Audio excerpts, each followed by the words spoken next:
കളിക്കളത്തിലെ പരിക്കുകളെ ഇനി പേടിക്കേണ്ട.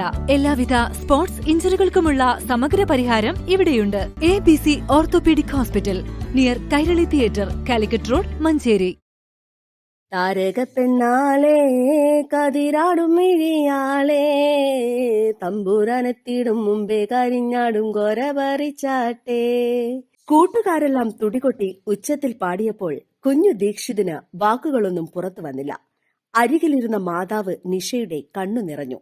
അവൻ അമ്മയെന്ന് വിളിക്കുന്നത് കേൾക്കാൻ മറ്റെന്തിനേക്കാളും വലിയ സ്വപ്നമായി മനസ്സിൽ താലോലിച്ച് നടക്കുകയാണ് അവർ. ദീക്ഷിതിന് സംസാരശേഷിയില്ല, കാലുകൾക്ക് ശേഷി കുറവ്, ഡൗൺ സിൻഡ്രം എന്ന അവസ്ഥ.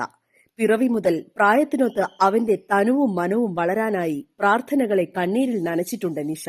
ശേഷിയിൽ ഭിന്നരായി മകൻ പിറന്നെങ്കിലും നിരാശയുടെ ചെറുകണിക പോലും വളരുതെന്ന നിർബന്ധം അവർക്കുണ്ടായിരുന്നു.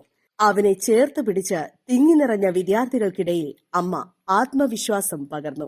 അമ്മ പകർന്ന കരുതലിന്റെ ഊർജം കൈമുതലാക്കി പാട്ടിനൊപ്പം അവന്റെ മനസ്സിൽ താളം മുറുകി. പിന്നെ ദീക്ഷിതിന് അടങ്ങി നിൽക്കാനായില്ല. അമ്മ നിഷയുടെ കയ്യിൽ നിന്നും കുതറിമാറി അവൻ കുട്ടികൾക്കൊപ്പം താളപ്പെരുക്കം തീർത്തു. വൈകല്യങ്ങളെ അതിജീവിച്ച നൃത്തച്ചുവടുകൾ തീർത്തപ്പോൾ ഒരു സ്കൂൾ മുഴുവൻ അവന്റെ സന്തോഷം പങ്കുവച്ചു. മാതാവ് നിഷയുടെ കണ്ണിൽ പ്രതീക്ഷയുടെ പൊൻവെളിച്ചം. മഞ്ചേരി ഗവൺമെന്റ് ഹയർ സെക്കൻഡറി സ്കൂളിലാണ് ദീക്ഷിത് ചേർന്നത്. പ്രവേശനോത്സവത്തിന്റെ ഭാഗമായി നടന്ന നാടൻപാട്ട് പരിപാടിയിലാണ് പാട്ടുകൾക്കൊപ്പം ദീക്ഷിത് ഉള്ളിലൊതുക്കിയ കലാഭിരുചി പുറത്തെടുത്തത്. സ്കൂളിലെ ജീവനക്കാരനും നാടൻപാട്ട് കലാകാരനുമായ പ്രശാന്ത് മങ്ങാട്ടും സംഘവുമാണ് തുടിപ്പാട്ട് അവതരിപ്പിച്ചത്.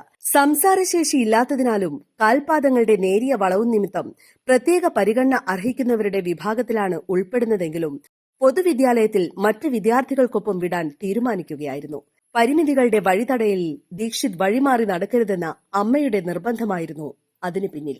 കോഴിക്കോട് ബേപ്പൂർ സ്വദേശികളായ കുടുംബം 15 വർഷമായി മഞ്ചേരി തുറക്കലിലാണ് താമസം. പരിമിതികളെ തോൽപ്പിച്ച് അതിർവരമ്പുകളില്ലാത്ത ഉയരങ്ങളിലേക്ക് ദീക്ഷിതും പറന്നുയരും. East live, Manjeri.